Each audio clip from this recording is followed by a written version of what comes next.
সবাই মিলে কোথায় এসেছি আমাদেরই বাড়ির কাছাকাছি একটা রেস্টুরেন্টে।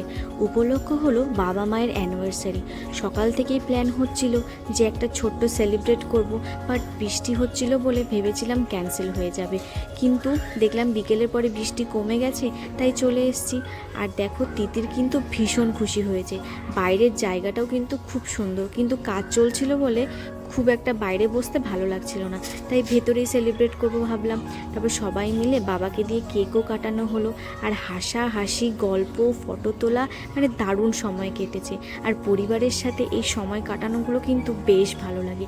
আর বাবা যেহেতু খুব একটা বাড়ির বাইরে বেরোয় না, তাই জোর করে এনেছি। বাবারও কিন্তু পরে বেশ ভালো লাগছিল, বলল ভীষণ সুন্দর হয়েছে। তারপরে বাবা মাকে দিয়ে কেক কাটানোর পরে সবাইকে কেক খেতেও দিলাম। তারপরে শেষে ডিনার কমপ্লিট করে বাড়ি চলে এসেছি। এই মুহূর্তটা কিন্তু বেস্ট মুহূর্ত ছিল। আর আজকের